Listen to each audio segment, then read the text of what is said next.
Hello, God bless. May you be well. May you be well. I hope you are well.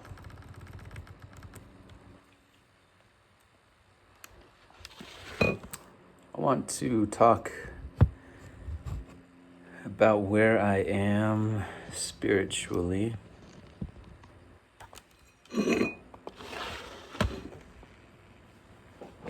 And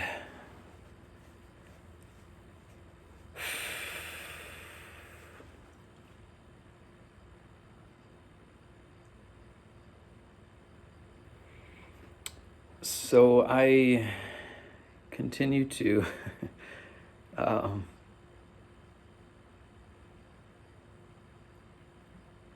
question, and I continue to heal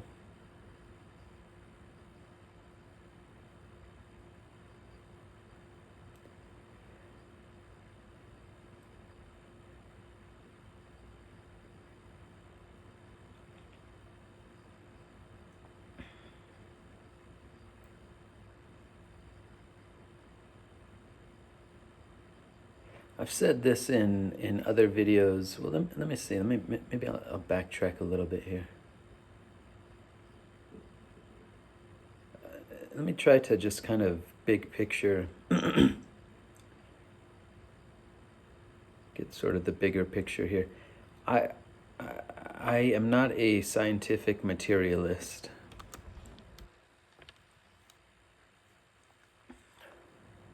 And that may sound like I'm saying nothing in a statement like that. That's actually a pretty major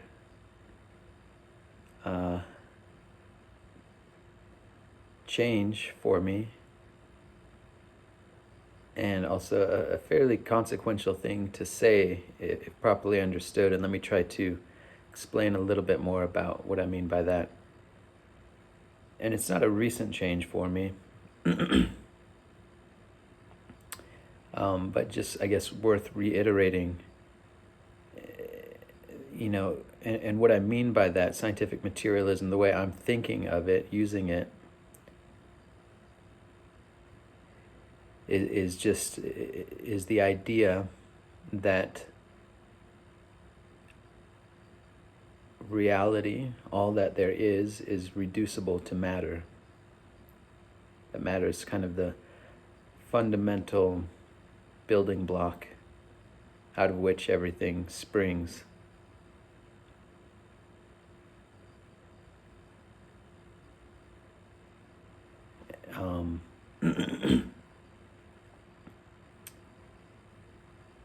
And that given the appropriate technology, that given, I guess, infinite possibilities in developing the appropriate technology,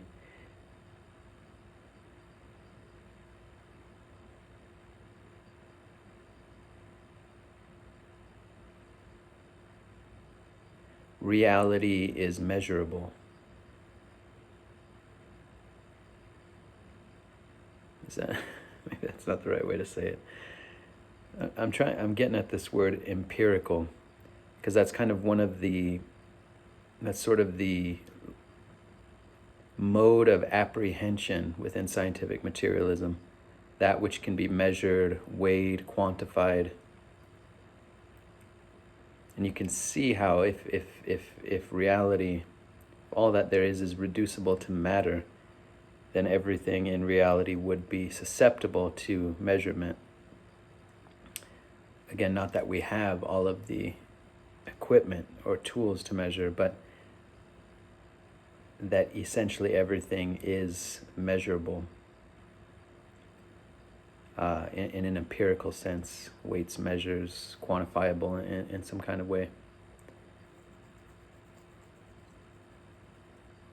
And forgive me, I'm playing fast and loose with definitions here, and I could look it up, but I just don't want to, So if that isn't scientific materialism, then whatever that is that I just described, that's what I mean by that term. I don't think it's that far off, but and one of the kind of consequential things about this way of looking at life is subtler phenomena, spiritual experience, mental phenomena, in order to fit that paradigm, consciousness itself has to be reducible in some way to matter. So the way that they square to that, these sort of more subtle dimensions, abstract dimensions, is by saying that consciousness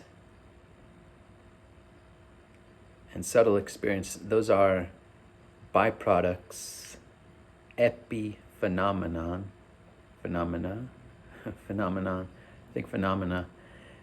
of matter. I've said this in other videos, but the idea that you get a certain sophistication, a certain level of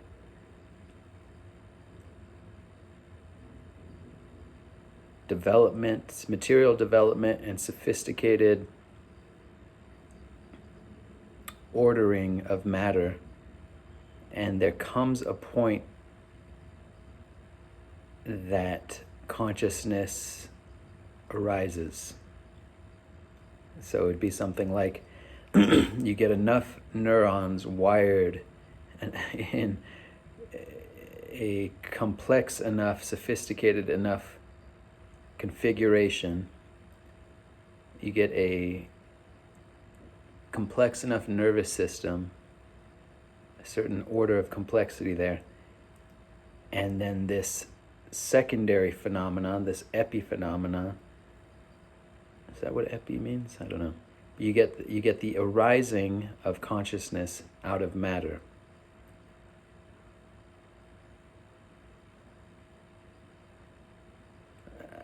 I'm just thinking on the fly here, but for some reason I'm thinking, with a flashlight, you get all the components organized right in a flashlight, batteries in, and at some point the lights go on, right? The light is sort of a byproduct, I guess, in a sense, of all those other components. So that is how I'm defining it, I guess, how I'm looking at it. That terrain would be something like scientific materialism, and I am not that. I don't agree with that. I don't think that's right.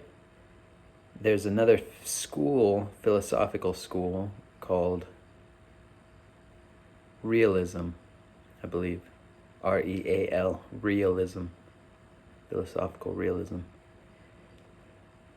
that has something like mind or consciousness as primary. I think it's too dry. I don't really like thinking about using philosophical concepts. I would way rather define this in a different way, but I think that's closer to the reality. I think you have fundamentally a mystery, but you have something like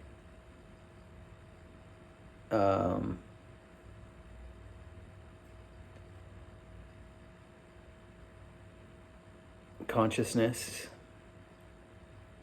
Part of me wants to say light.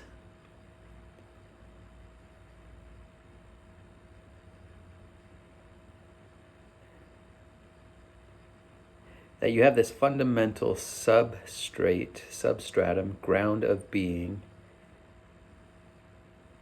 out of which various forms arise. So there's the ocean, the analogy of the ocean being sort of this undifferentiated, unbounded, and there's no word there. So whatever word, God, mind, intelligence, it's hard to know which, because there's something, it's like a distilled essence, free from any qualities. So it's like the second I say an intelligence or a mind, that almost starts to formalize in the sense of putting parameters, creating a form. But you have this unbounded, undifferentiated ocean, to use some metaphorical language, and then everything that arises out of that the waves on the surface, the waves are not other than the ocean. They are made up of water in the same way that the depths are made up of water. They just take on a more concrete form the more you get to the surface. I think that's more what's happening. And if that's what realism points to, then I'd say that that's a closer, way of conceptualizing or talking about reality.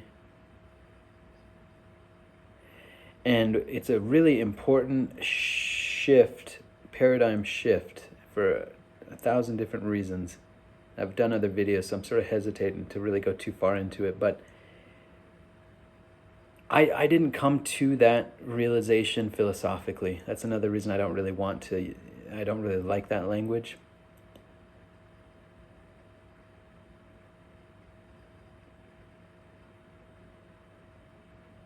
I've just experienced so much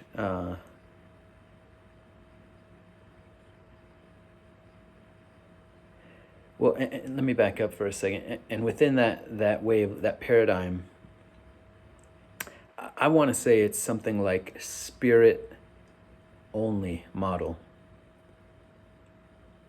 You have the depths, undifferentiated depths that they sort of precipitate these different forms that arise from very subtle layers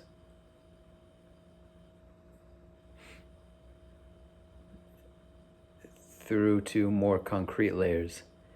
And what those layers are, as I see it, is different dimensions of creation. This one, apparent one, this one here that we find ourselves in, quite dense. But there are ways through direct experience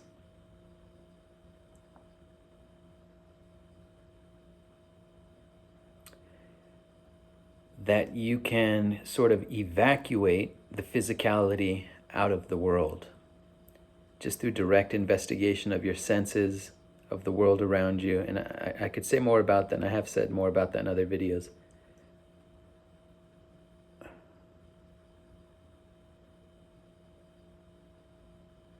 But I guess the thing I'd want to say here is that whatever the level of creation, the essential nature of the experience of the forms remains the same. Spirit, not matter. You never actually come into contact with matter. You just come into different modulations of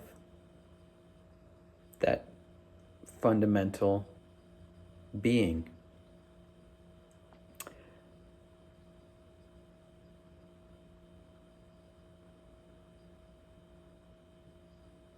Almost like water and ice.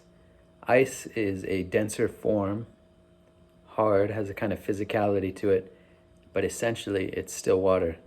This world that we're in is sort of in that analogy, is something like ice compared to the fluidity of subtler levels of creation. And you can discover all of this firsthand, and people, societies throughout time have known about this. The sort of anomaly, culturally, historically, philosophically, is scientific materialism. And it works in many ways, and there's things that scientific materialism has done. That approach is useful in a relative sense, because it's fundamentally flawed, but it's capturing and noticing patterns and dimensions of this reality that are repeatable, aspects of this reality that are repeatable, and properties of this reality, and it's able to manipulate, not in a negative sense, but mold, shape. I mean, that's how we've created all this, all the layers of technology that we have in front of us are in some sense connected to that scientific mindset. Now, I don't think this other understanding, this sort of spirit-based model, rejects any of the practical truths of scientific materialism. All of that observational data still holds, but it accounts for a much broader mechanics, you could say, of creation. Because there are so many things within scientific materialism that are anomalous to the model, to the paradigm. And you sort of have to contort yourself and propose these really kind of convoluted and never perfectly satisfactory models, explanations for subtler phenomena, for spiritual experience, for a variety of things, in order to maintain the apparent integrity of the model, of the scientific materialist model. And it gets sort of crazy. It gets sort of crazy. It just doesn't make a whole lot of sense. But the moment you shift that fundamental assumption about matter being fundamental to a spirit-based model,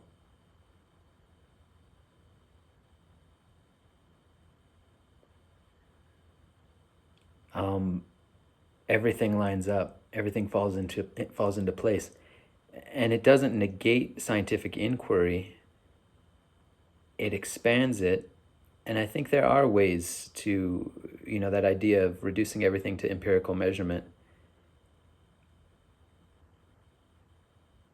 I'm not sure exactly how, with some of these subtler levels, you can observationally gather data, subjectively in a sense, but with repeatable protocols of how to access certain experiences.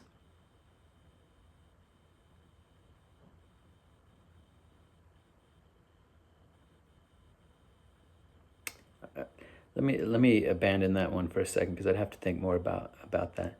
I guess the point I'm trying to make is it's not anti-scientific. It doesn't really deny anything that we've seen as practically true, observationally true, but it widens the possibility. It incorporates more of reality in a more seamless, clean way. The moment you recognize that, it's almost like there are different frequencies of reality, is one way to think of it. And we're on a very kind of dense or densities of light, something like that, but we're on a very dense plane, and there are more, again, subtle. There's grosser layers and more subtle layers of creation coming up from this fundamental, and it's not quite directional, quite like that, I don't think, where you have like a substratum and everything built on top, or you have a, however you want to look at that, from the depths or from, kind of a transcendent, and then a descent downwards into concretion, into density. It sort of unfolds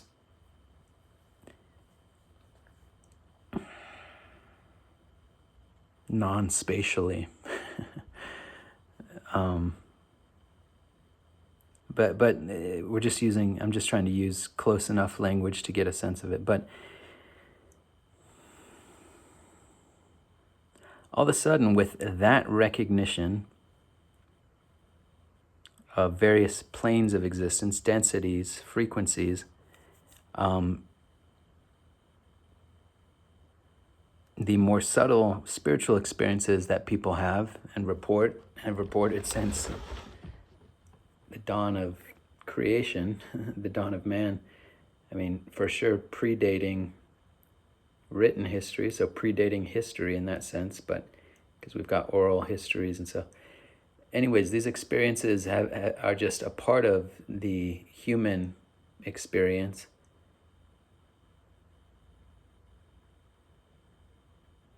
And not surprising.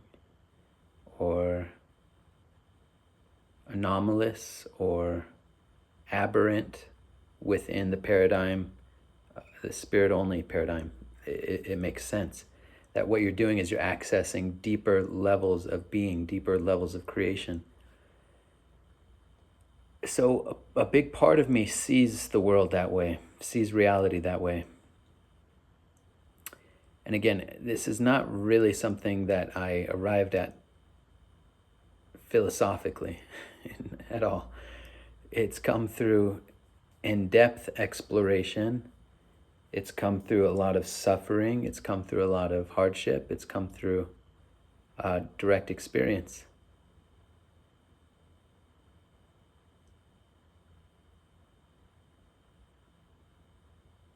Where I've just gathered so much experiential data that the other paradigm just doesn't make any sense. It just doesn't make any sense. You know, holistically doesn't make sense. Not that there's not some utility in scientific materialism, but anyways, I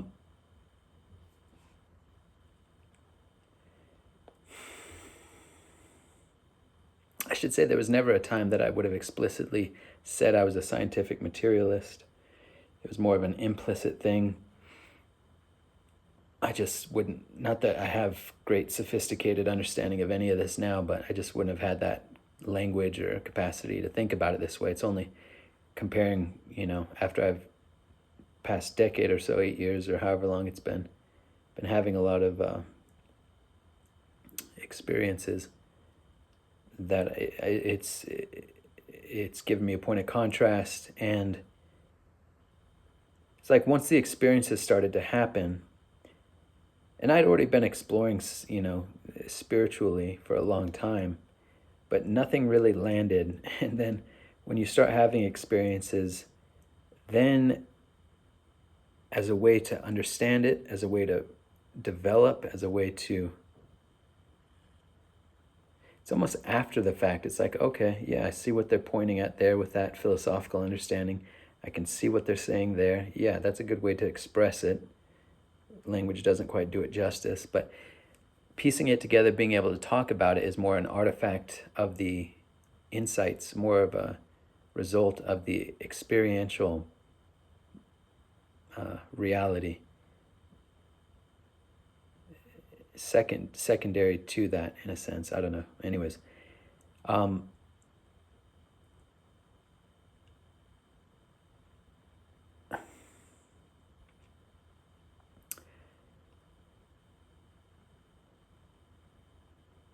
so I have to say that's big for me. What I just described, inadequately, I'm sure, but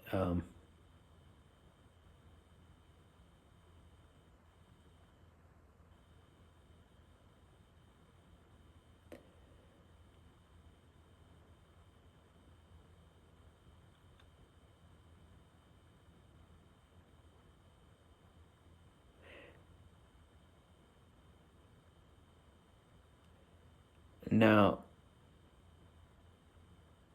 a lot of that is synonymous, not synonymous, harmonious with Christianity.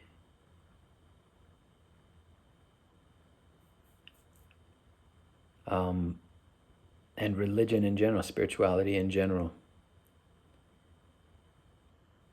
Many different spiritual systems, religious systems, have an understanding of other realms, other dimensions, heavens, hells, other planes of existence, other beings, angels,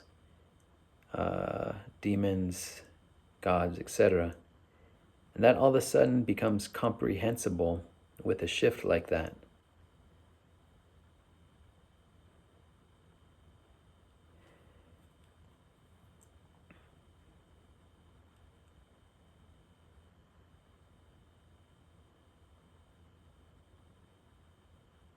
Miracles, the possibility of miracles, even the possibility of something, well, let me get to that in a second, but yeah, miracles, a subtler physics of creation that sort of explains that.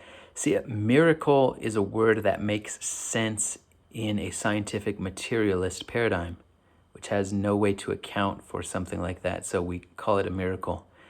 But within this other way of looking at things, miracle is still a fine word because when these things happen, it is stunning and beautiful and wonderful. And there's nothing wrong with that word. But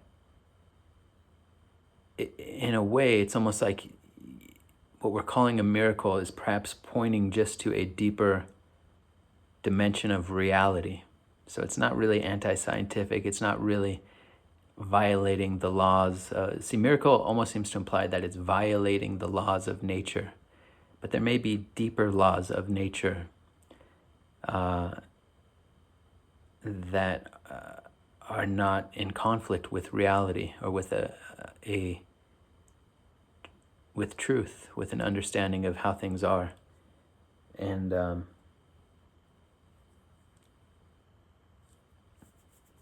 because these layers of creation, there's some, it seems to be parameters, and they seem to be somewhat discrete, especially this one we're in seems to be a very concrete, physical, apparently physical level. But they interpenetrate, they permeate. There's a communication there between them. And so sometimes I think what we're classifying as a miracle is a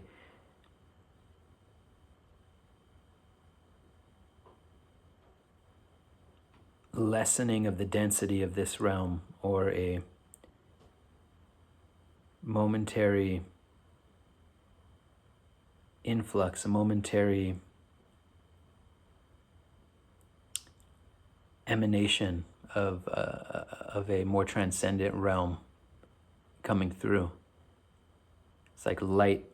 There's a coherence that happens somehow in this level, and I've got some ideas about that. And when that coherence happens, it's like that the light from these subtler layers is able to shine through. Like when light in a beam of light, the photons in a beam of light become super focused or super coherent, it becomes a laser, right? And can, has a certain sort of force and power. It's something like that. And some of this understanding just radically opens up possibilities, so many possibilities. and that it's kind of shocking and staggering. Creation becomes kind of wild, untamed, wild. Now I want to somehow try to transition or weave in here, because all the layers of creation have their truth to them. They're all relative in a sense because they're partial. But that partialness, partiality, relativity, doesn't mean they aren't that they're false or a mirage or untrue. No, not at all. It's like if you were to look at all the colors of the rainbow, that's all still light, even though there's different. Red is not the total spectrum. Yellow by itself is not the total spectrum of light. But it's still fundamentally light. It still has its own relative reality, relative truth, even if it's not the total absolute reality. And so we find ourselves in this reality, this dimension,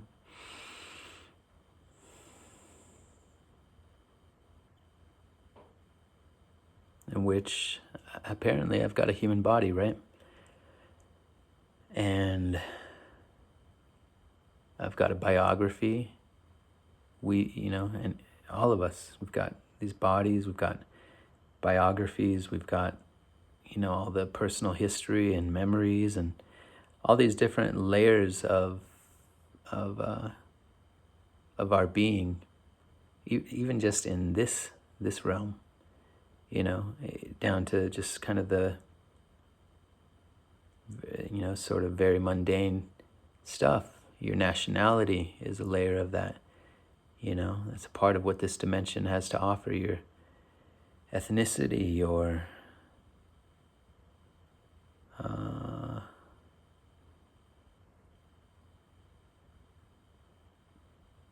personality, your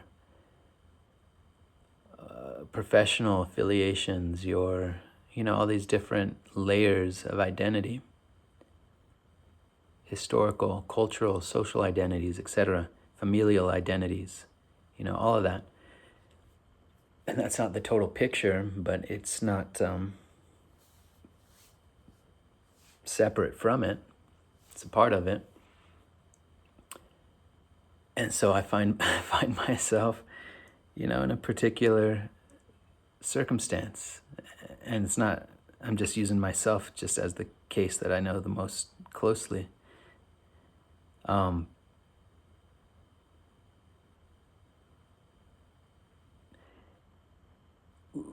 Creation particularizes, and here we are, all these apparently discrete phenomena in which we are one of those.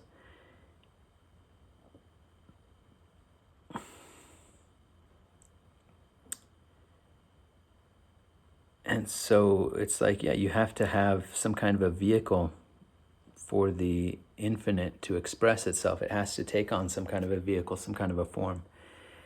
Now,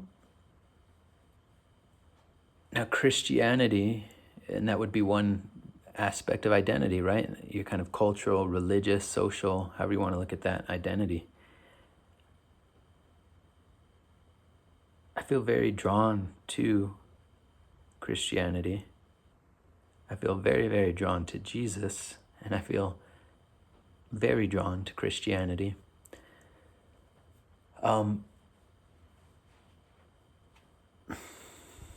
And I've done other videos about why that is, how I see that, the importance of Christianity, and I'm not really, I don't really want to get off on a big thing, go off into a big tangent on that.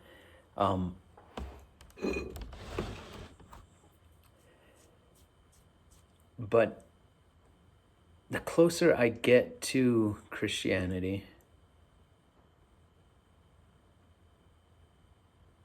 there's just issues there for me, I guess is one way to say it.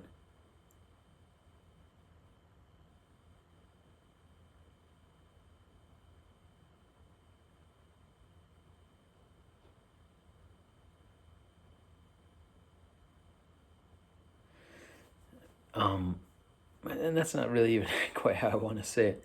I mean, there's just so much there that I genuinely love and appreciate. And again, it's because in part we are particular beings, Again, reality, the infinite particularizes, and here we are, and it's kind of like it's not bad to have a form and to delight in forms and to figure out how God, if we want to say it that way, expresses through this form. And I think, and that's sort of an inner exploration for me, inner and outer exploration for me of how is it that this life wants to be lived? What is it that God's trying to express through me? And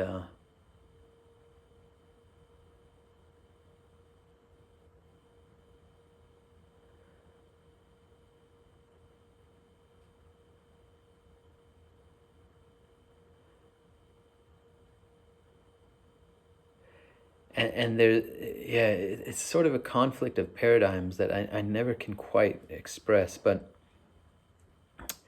a lot of the understanding I have spiritually has evolved and come about through direct insight, and then secondarily trying to put it in a way that I can express it and have some sort of a conceptual, as transparent as possible, but some kind of a conceptual map, or put it into words that kind of point in the direction.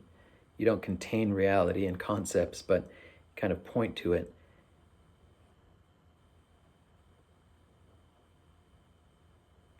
But the sort of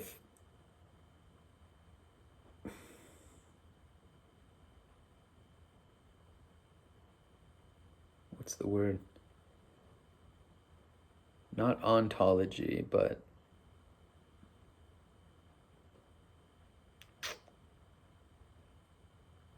I can't think of the right word right now.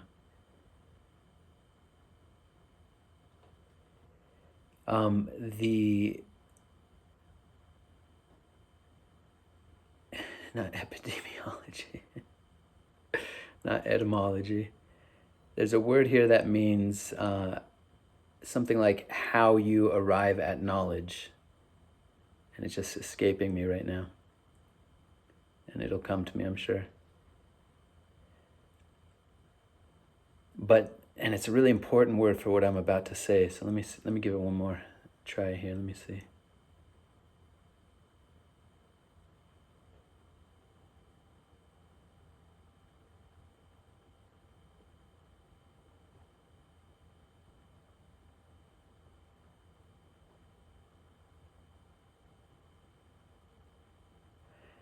Anyways, see if I can do it without the word. Lord, help me here. Help me get these words. Forgive me. But the sort of mode of apprehension, for lack of the right word here, mode of discovering knowledge for me and truth, arriving at truth, has been experiential. And that has been very important for me. Because you see at one level that concepts, that ideas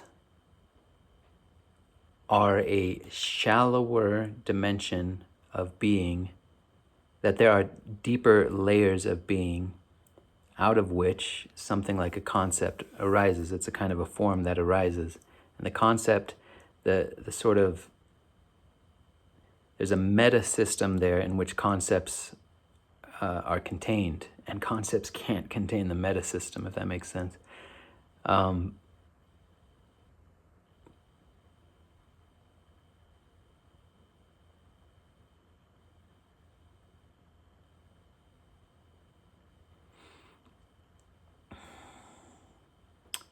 so that mode of accessing truth or discovering truth is experiential, it's insight-based, it's experiential, and does not rely on belief. I guess is kind of the crucial thing here.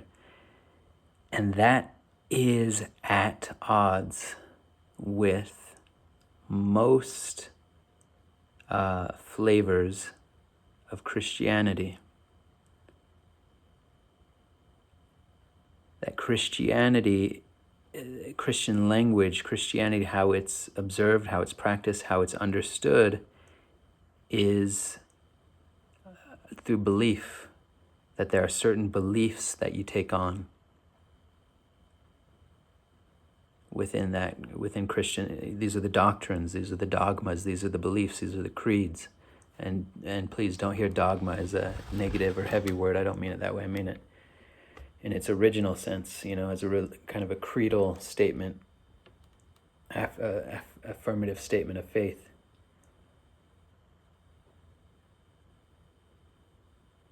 And that is a very different mode of inquiry, of understanding, of apprehension.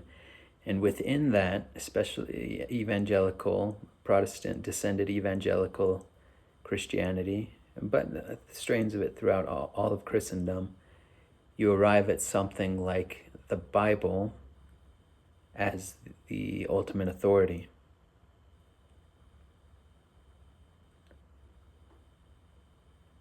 And to kind of sharpen that even more, especially I think this is more of an evangelical, I want to say fixation or preoccupation, but that's probably not fair. But evangelical way of looking at things, you start to hear this term of biblical inerrancy. The Bible is inerrant. And I think what that means is something like it contains no errors, no contradictions. I think it's something like that. And you can understand that if the sort of mode of arriving at knowledge is belief based, and the authority within that, the reference point is God's word. And God, how do we know what God's word is? It's contained in the Bible.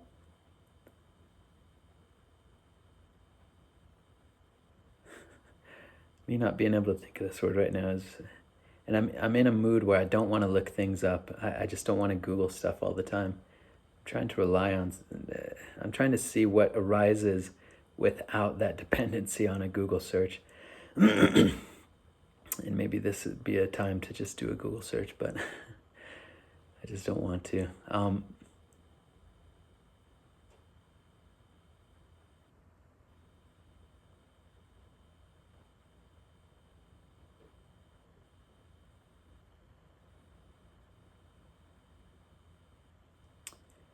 And so there's a huge emphasis on belief, and a huge emphasis on story, and a huge emphasis on language, huge emphasis on words.